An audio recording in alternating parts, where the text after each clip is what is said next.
উভালিবলৈ শত্ৰুক পৰাভূত কৰিবলৈ নমস্কাৰ স্বাগতম নিউজ 18 অসম নৰ্থ ইষ্টৰ ইয়া হৈছে পোনপটীয়া সম্প্ৰচাৰ ষ্টুডিঅ'ত মই প্ৰাঞ্চল আজি সন্ধিয়া দেশৰ প্ৰতিৰক্ষা মন্ত্ৰী ৰাষ্ট্ৰীয় নিৰাপত্তা উপদেষ্টা তিনিও সেনাৰ মুৰব্বী আৰু আন একাংশ লোকৰ সৈতে দেশৰ প্ৰধানমন্ত্ৰীয়ে বিশেষ বৈঠকৰ আয়োজন কৰিলে সেয়া জৰুৰী বৈঠক আছিল প্ৰধানমন্ত্ৰীৰ বাসগৃহত সেই বৈঠকৰ পাছতেই সম্ভাৱনা প্ৰকাশ কৰা হৈছে যে যুদ্ধ আসন্ন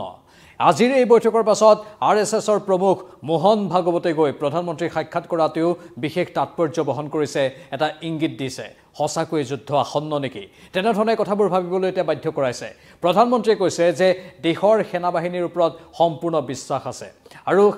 সন্ত্ৰাসবাদীক বা শত্ৰুক পুলিয়ে পোখাই উভলাটো ৰাষ্ট্ৰীয় সংকল্প বুলি প্ৰধানমন্ত্ৰীয়ে এই বৈঠকখনত সদৰি কৰিছে আৰু কৈছে যে শত্ৰুক কেতিয়া টাৰ্গেট কৰিব লাগিব কেনেকৈ টাৰ্গেট কৰিব লাগিব কি কি শক্তি ব্যৱহাৰ কৰিব লাগিব শত্ৰুক টাৰ্গেট কৰাৰ বাবে হেয়া সেনাই নিৰ্ধাৰণ কৰিব অৰ্থাৎ আজিৰ এই বৈঠকখন যিখন সন্ধিয়াৰ ভাগত অনুষ্ঠিত হ'ল তাতেই গ্ৰীণ সিগনেল দি দিয়া হ'ল আৰু মুক্তভাৱে সেনাবাহিনীক শক্তি দি দিয়া হ'ল যে শত্ৰুক নাশ কৰিবলৈ যি কৰিব লগা আছে সকলো কৰক আৰু সেই কথাটোৱে এতিয়া ভাবিবলৈ বাধ্য কৰাইছে যে হসাকৈ যুদ্ধ আসন্ন সেই নিৰ্দিষ্ট কথাখিনি পৰ্যাপ্ত সেই নিৰ্দিষ্ট খবৰটোৱে পৰ্যাপ্ত আৰু সেই খবৰটোৱে সকলো যেন বুজাই দিছে যে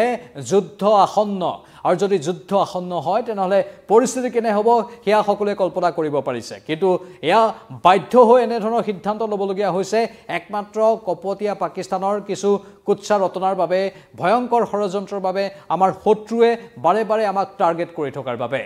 লগতে কওঁ যে আজিৰ বৈঠকখনত কোন উপস্থিত আছিল এই মুহূৰ্তত আমাৰ হাতত যিখিনি তথ্য আহিছে সেই তথ্য অনুসৰি আজিৰ বৈঠকখনত army chief general Dalbir Singh Suhag উপস্থিত আছিল northern army commandant lieutenant general DS Hooda উপস্থিত আছিল ৰাষ্ট্ৰীয় নিৰাপত্তা উপদেষ্টা এনএছএ অজিত ডোভাল উপস্থিত আছিল আৰু তেওঁলোকে গুৰুত্বপূৰ্ণ ভূমিকা পালন কৰিলে আজিৰ এই বৈঠকখনত সেইখিনি তথ্য আহিছে আমাৰ হাতলৈ আৰু পেৰা স্পেচিয়েল ফ'ৰ্চৰ সেনাবাহিনীৰ যিটো পেৰা স্পেচিয়েল ফ'ৰ্চ আছে তাৰ সেই ইউনিটৰ আন যিসকল বিষয় আছে তেওঁলোকে উপস্থিত আছিল আৰু পেৰা স্পেচিয়েল ফ'ৰ্চ এতিয়া সম্পূৰ্ণৰূপে সক্ৰিয় হৈ পৰিছে মাত্ৰ দুদিন পূৰ্বে পেহেলগামৰ আক্ৰমণৰ পাছতেই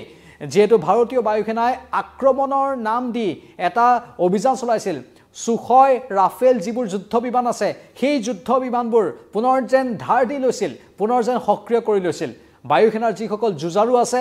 যিবোৰে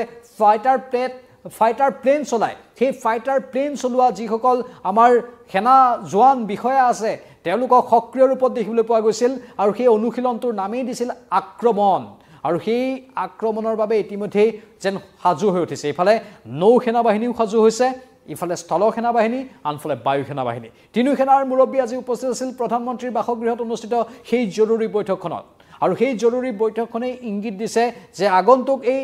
24 ঘণ্টা 48 ঘণ্টা বা আগন্তুক 2-3 দিন বা নিৰ্দিষ্ট 30 তাৰিখৰ পাছৰ পৰিৱেশটো যথেষ্ট গুৰুত্বপূৰ্ণ হ'ব আৰু যথেষ্ট স্পৰ্শকাতৰ হোৱাৰো আশংকা নুই কৰিব নোৱাৰি আমি পুনৰ কওঁ স্পষ্টীকৰণ দিওঁ এয়া মাত্ৰ সম্ভাৱনা অনুমান আৰু আশংকাৰ ভিত্তিত কোৱা কথা অৱশ্যে ভিতৰুৱা যিবোৰ খবৰ আছে সেইবোৰ গোপনীয়ভাৱে ৰাখা হয় কিন্তু আমাৰো কিছু পৰিমাণে সূত্ৰ আছে সেই সূত্ৰৰ পৰা আমি যিখিনি তথ্য আহৰণ কৰিছোঁ তাৰ ভিত্তিত এইখিনি কথা কৈছোঁ কিন্তু চৰকাৰৰ যি সিদ্ধান্ত সেয়া অত্যন্ত গোপনীয় ৰূপত ৰখা হৈছে চৰকাৰৰ সিদ্ধান্ত স্বাভাৱিকতে কাকোকে জনোৱা নাই বা কোনেও সেইখিনি গম পাব নোৱাৰে যেতিয়া সেয়া কাৰ্যক্ষেত্ৰত পৰিণত হ'ব তেতিয়াহে আমি সকলোৱে গম পাম কিন্তু এই মুহূৰ্তত অহা তথ্য ডাঙৰ খবৰ যে প্ৰধানমন্ত্ৰীৰ বাসগৃহত আজি জৰুৰী বৈঠকৰ আয়োজন কৰা হ'ল য'ত প্ৰতিৰক্ষা মন্ত্ৰী নিজে উপস্থিত আছিল য'ত ৰাষ্ট্ৰীয় নিৰাপত্তা উপদেষ্টা এনএছএ অজিত ডোভাল উপস্থিত আছিল নেশ্যনেল সিকিউৰিটি এডভাইজাৰ হয় তেওঁ আৰু এনএছএ অজিত ডোভালে পূৰ্বৰ উৰি এটেকৰ ক্ষেত্ৰতে হওক উৰি যি আক্ৰমণৰ ঘটনা সংঘটিত হৈছিল বা পাছত 2017-19 চনতো যি আক্ৰমণৰ ঘটনা সংঘটিত হৈছিল সাৰ্জিকেল ষ্ট্ৰাইকেই হওক বা এয়াৰ ষ্ট্ৰাইকেই হওক উৰিৰ সাৰ্জিকেল ষ্ট্ৰাইক বা তাৰ পৰৱৰ্তী সময়ত 19 চনত এয়াৰ ষ্ট্ৰাইক এই সকলোতেই এইগৰাকী অজিত ডোভালে অতি গুৰুত্বপূৰ্ণ ভূমিকা পালন কৰিছিল সেয়ে তেওঁলোকে মন্ত্ৰণা দিছে তেওঁলোকে ভালদৰে চিন্তা চৰ্চা কৰিছে প্ৰধানমন্ত্ৰীয়ে তেওঁলোকৰ মতামতবোৰ গ্ৰহণ কৰিছে তাৰ পাছতেই সেনাক হিউজ সংকেত দি দিছে গ্ৰীণ সিগনেল আৰু সেই গ্ৰীণ সিগনেলটোৰ পৰা আমি ভাবিবলৈ বাধ্য হৈছোঁ যে যুদ্ধ আসন্ন যাৰ বাবে এই কথাটো প্ৰতীয়মান হৈছে আৰু আন কি তথ্য আহিছে আমাৰ হাতলৈ আৰু লগতে আন কেতবোৰ কথা সন্মুখলৈ আহিছে সেই কথা অনুসৰি যেহেতু CCS বৈঠক অনুষ্ঠিত হৈ গৈছিল এই ঘটনাৰ পিছদিনাখনেই তাৰ পাছত আকৌ সৰ্বদলীয় বৈঠক অনুষ্ঠিত হৈ গৈছিল সেই সৰ্বদলীয় বৈঠকত আন যিবোৰ ৰাজনৈতিক দল আছে তেওঁলোকৰো সহমত পাইছে বা তেওঁলোকেও হয়ভৰ দিছে কেন্দ্ৰীয় চৰকাৰে শত্ৰুক নাশ কৰাৰ বাবে যি সিদ্ধান্ত ল'ব সেই সিদ্ধান্তত সকলোৱে সহযোগিতা কৰিম বুলি সদৰি কৰিছিল আৰু ভাৰতবৰ্ষই অলপ সময় লৈছে লগে লগেই কোনো ধৰণৰ বিচাৰ বিশ্লেষণ নকৰাকৈ কামবোৰ কৰি দিয়া নাই প্ৰথমে কূটনৈতিক সিদ্ধান্তবোৰ লৈ আপোনালোকে দেখিলেই ভালদৰে কেনেধৰণে প্ৰথমে কূটনৈতিক সিদ্ধান্তবোৰ লৈ পাকিস্তানক হেঁচা দিলে পাকিস্তান চাপত পৰিছে পাকিস্তানক চাপত পেলাই এতিয়া পাকিস্তানক সামৰিক শক্তিটো প্ৰদৰ্শন কৰিছে ভাৰতে কিমান ধীৰ আৰু স্থিৰ গতিৰে আগবাঢ়ি গৈ কিমান সুশৃংখলিত ৰূপত কামবোৰ কৰিব পাৰে এয়া মাত্ৰ এটা উদাহৰণ তাৰ পাছতেই যেহেতু প্ৰথম অৱস্থাত কূটনৈতিক সিদ্ধান্তবোৰ হৈ গ'ল পৰৱৰ্তী সময়ত এতিয়াহে প্ৰকৃত আন কেতবোৰ কাম কৰা হ'ব কাৰণ সন্ত্ৰাসবাদ দমন কৰিবই লাগিব আজি প্ৰধানমন্ত্ৰীয়ে যিখিনি কথা কৈছে এই জৰুৰী বৈঠকত যে সন্ত্ৰাসবাদক মুখিমূৰ কৰাটো ৰাষ্ট্ৰীয় সংকল্প এই কথাখিনি বৰ গধুৰ এই কথাখিনিৰ বহুখিনি ক্ষেত্ৰত তাৎপৰ্য আছে ৰাষ্ট্ৰীয় সংকল্প বুলি কোৱা মানে সমগ্ৰ দেশৰ বাবে ই এটা সংকল্প হৈ গৈছে আৰু সেই সংকল্পত শক্তিশালী ৰূপত আগবাঢ়ি যোৱাটোৱে হ'ব প্ৰধান লক্ষ্য আৰু সেয়া দেশৰ প্ৰধানমন্ত্ৰীগৰাকীয়ে বা সেনাবাহিনীয়ে কৰিব কাৰণ সেনাবাহিনীয়ে ইতিমধ্যে কুচকাৱাজ সকলো সম্পূৰ্ণ কৰিছে সেই সময়তেই যি পাকিস্তান সেই পাকিস্তানৰ সেনা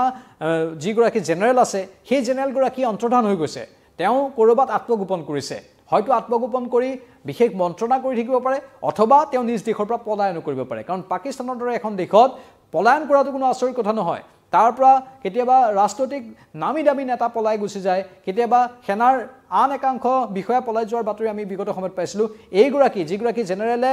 আমাৰ জম্মু কাশ্মীৰক লৈ মন্তব্য কৰে যে ৰক্ত পৰিবাহী নলী তাকো ডিঙিৰ এটি নলী জম্মু কাশ্মীৰ পাকিস্তানৰ ৰক্ত পৰিবাহী নলী সেইগৰাকী জেনেৰেলে সেই মন্তব্য কৰাৰ পাছতে পেহেলগাম আক্ৰমণ হৈছিল তাৰ ঠিক পাছতে এতিয়া তেওঁ অন্তৰ্ধান হৈ গৈছে মানে সি বুজাই দিছে যে এই জেনেৰেলগৰাকীয়ে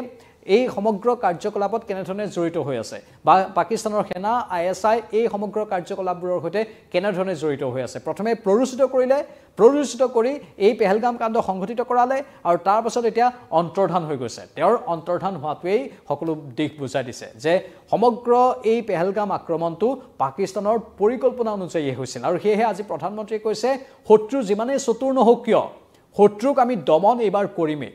এইবাৰ পূৰ্বতকৈ অধিক কঠোৰ ৰূপত দমন কৰিম আৰু সেই দমনে শত্ৰুক আৰু কেতিয়াও উঠিবলৈ নিদিব শত্ৰু যি তলত যাব আৰু উঠিব নোৱাৰিব বুলি কৈছে মানে সি বুজাই দিছে যে যুদ্ধ আসন্ন সেইকাৰণে আমি কৈছোঁ যুদ্ধ আসন্ন মাত্ৰ এটা সম্ভাৱনাৰ ছবি সন্মুখলৈ আহিছে আৰু তাৰ পৰা বা সেই দিশৰ পৰা আমি ক'ব পাৰোঁ যে আগন্তুক 24 ঘণ্টা 48 ঘণ্টা বা 2-3 দিন বা এসপ্তাহ অতি গুৰুত্বপূৰ্ণ হ'বলৈ গৈ আছে এয়া মাত্ৰ